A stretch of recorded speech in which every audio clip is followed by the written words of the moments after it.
하나님 감사합니다. 오늘도 욥기서 35장을 통하여 하나님의 귀하신 말씀을 깨닫고 성령의 인도함 받는 귀한 시간이 되게 하여 주시옵소서. 우리 주 예수 그리스도의 이름으로 기도합니다. 아멘. 아멘. 네, 오늘 욥기서 35장 12절부터 14절까지의 말씀을 같이 보도록 하겠습니다. 욥기서 35장 12절부터 14절까지 말씀입니다. 그들이 악인의 교만으로 말미암아 거기에서 부르짖으나 대답하는 자가 없음은 헛된 것은 하나님이 결코 듣지 아니하시며 젖는 자가 돌아보지 아니하심이라. 하물며 말하기를 하나님은 배울 수 없고 일의 판단하심은 그 앞에 있으니 나는 그를 기다릴 뿐이라 말하는 그대일까 보냐. 아멘. 네, 오늘 욥기서 35장 말씀은요, 오직 여호와를 기다리라 라는 제목으로 은혜를 나누기를 원합니다. 기도 응답이 더디고 하나님의 침묵이 길어질 때 성도들은 깊은 영적 침체에 빠지곤 합니다. 왜 하나님은 내 고통을 외면하시는가? 라는 질문이 우리를 괴롭힐 때 우리는 기도의 본질을 점검해야 됩니다. 오늘 본문 욥기 35장에서 엘리후는요, 욥과 친구들에게 중요한 영적 진리를 선포합니다. 하나님이 응답하지 않으시는 이유는 하나님께 능력이 없어서가 아니라 인간의 부르짖음 속에 교만과 헛됨이 섞여 있기 때문이라는 것을 말씀하고 계십니다. 특히 본문 14절은요, 우리가 하나님을 배울 수 없는 캄캄한 순간에도 사건은 이미 하나님 앞에 있음을 기억하고 오직 그분을 기다려야 함을 역설하고 있는 것이죠. 오늘 말씀을 통해서 응답 없는 밤을 지나고 있는 저와 여러분이 참된 기다림의 신앙을 회복하는 여러분들이 되시기를 바랍니다.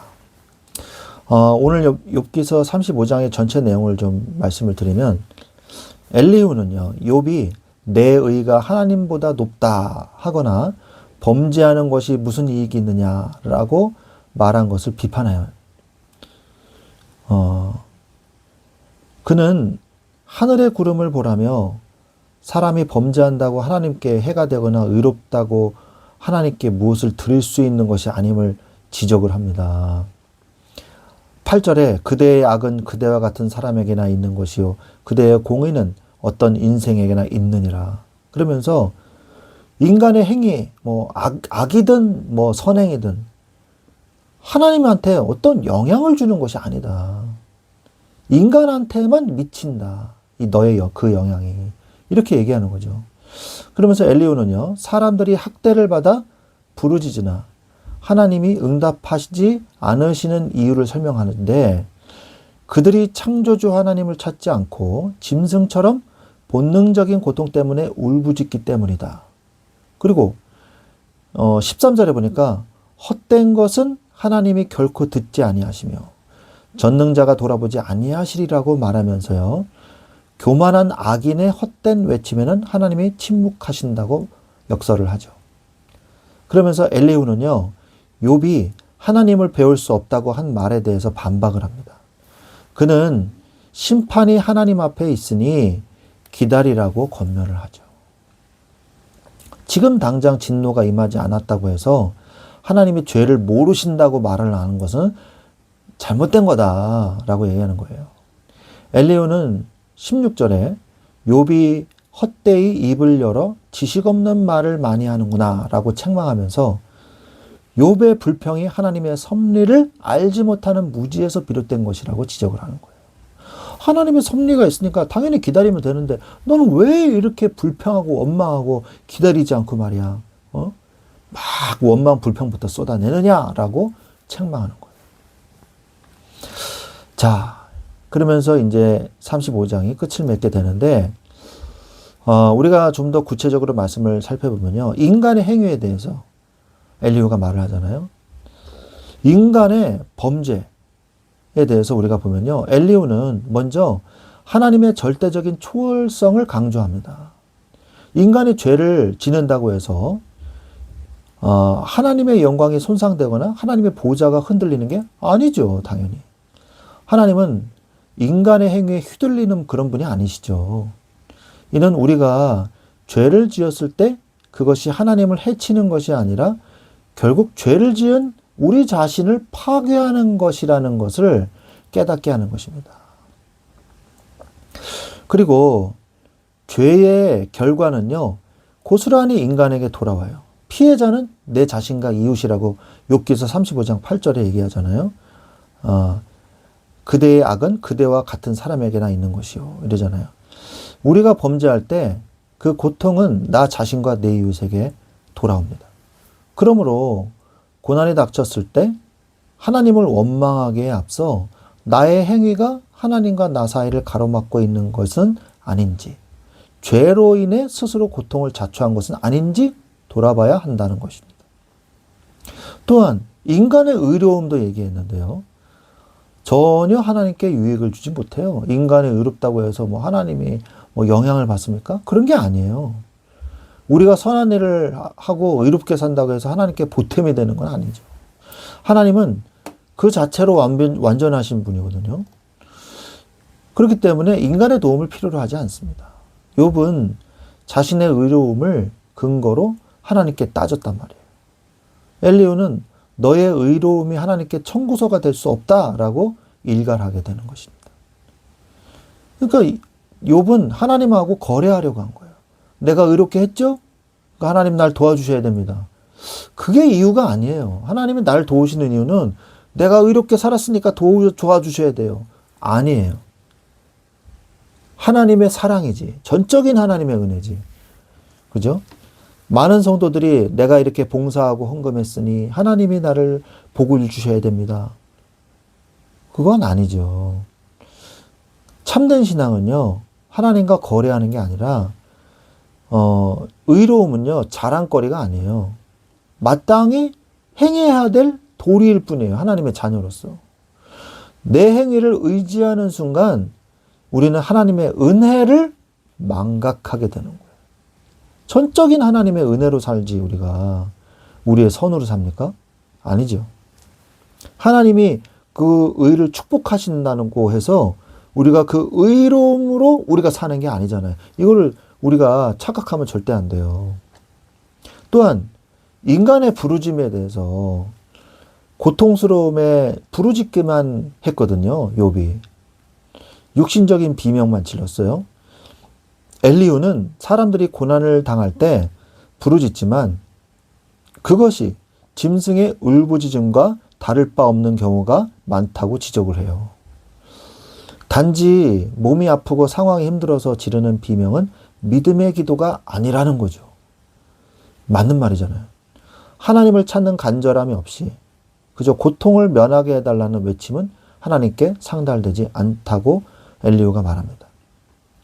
그리고 가장 큰 문제는 고통의 해결에만 급급하여 고난 중에도 찬송을 주시는 하나님, 그 하나님을 찾지 않는다고 엘리후는 말을 해요.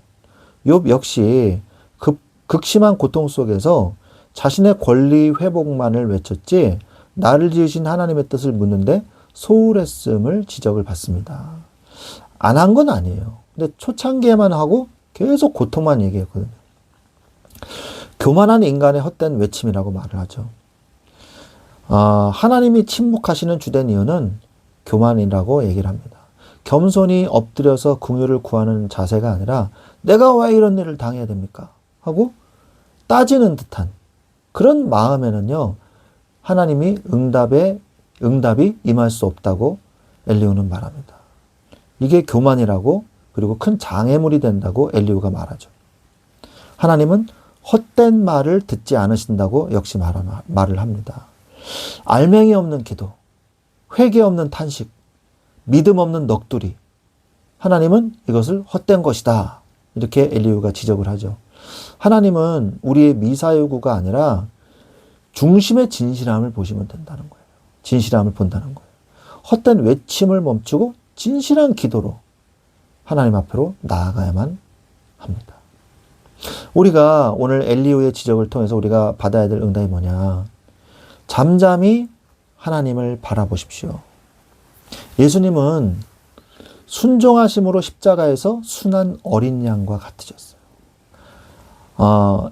도살당하는 이 양이요, 순종하는 어린 양과 같이 예수님도 그 십자가 앞에서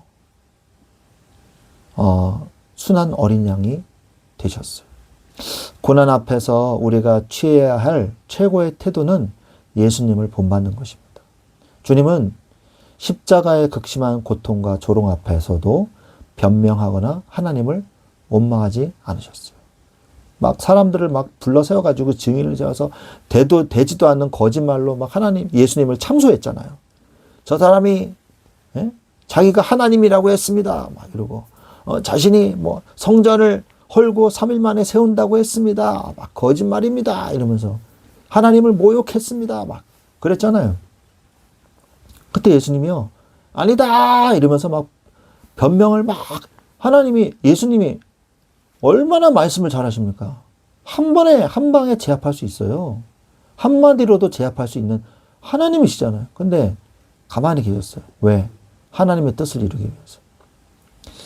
이 도축장으로 끌려가는 어린 양처럼 잠잠하게 순종하셨어요.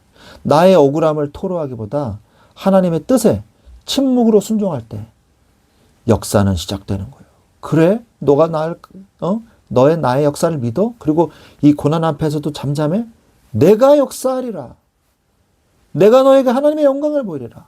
크고 비밀한 일을 내게 보이리라. 아멘. 이러한 역사를, 이러한 믿음을 체험하는 여러분들이 되시기를 바랍니다. 하나님의 역사가 그때 시작되는 거예요. 예수님은 부활의 주로 복음을 완성하셨어요. 예수님의 침묵과 기다림은 실패가 아니라 부활의 승리로 이어졌습니다. 십자가의 죽음을 넘어 부활의 아침을 기다리신 예수 그리스도처럼 우리도 현재의 고난 너머에 부활의 영광을 바라봐야 하는 것입니다. 구원은 오직 하나님에게서만 나옵니다. 그러므로 문제에 집중하지 말고, 고통에 집중하지 말고 하나님께 집중하십시오. 엘리후는 비록 하나님이 눈에 보이지 않아도 모든 판결, 그 일이 하나님 앞에 놓여 있음을 상기시킵니다. 욥기서 35장 14절에 하물며 말하기를 하나님은 배울 수 없고 그 일이 그 앞에 있으니 그를 기다릴 뿐이라 하는 그대일까 보냐. 그러면서 내가 해결하려고 하지 말고요, 재판장이신 하나님께 사건을 맡겨드려야 돼요. 내 눈에 보이지 않는다고 하나님이 일하지 않으시는 것이 아니거든요. 그러므로 말씀의 역사를 기다리십시오. 믿음은 기다림입니다. 나의 시간표가 아니라 하나님의 시간표를 신뢰하는 거예요. 하나님은 공의로우시며 반드시 가장 정확한 때에 말씀으로 역사하십니다. 조급함을 버리고 신실하신 하나님이 일하실 때까지 기도의 자리를 지키며 인내하십시오. 하나님은 반드시 역사하십니다. 우리 사랑하는, 우리 말씀 충만한 교회, 우리 성도 여러분, 우리가 하나님을 기다려야 하는 이유는 그분이 우리의 유일한 소망이시기 때문입니다. 우리의 의로움이나 헛된 부르짖음은 구원을 가져다 주지 못합니다. 한탄만 하는 것이 아니라 하나님의 말씀을 붙잡으세요. 하나님께 집중하세요. 불신앙만 하는 것이 아니라 하나님의 역사하심을 믿고 기다리세요. 하나님이 침묵하시는 것 같은 밤을 만날지라도 낙심하지 마십시오. 우리의 사정이 이미 하나님 앞에 있습니다. 우리의 모든 사정을 알고 있어요. 하나님은 알고 계세요. 겸손히, 교만하지 않고 겸손하게 주님을 기다리고 있으면 십자가의 주님이 우리에게 역사하실 것입니다. 반드시 새벽 빛같이 임하시는 하나님의 구원의 응답을 체험하시고 부활의 승리를 누리시는 저와 여러분이 되시기를 우리 주 예수 그리스도의 이름으로 축원드립니다. 아멘.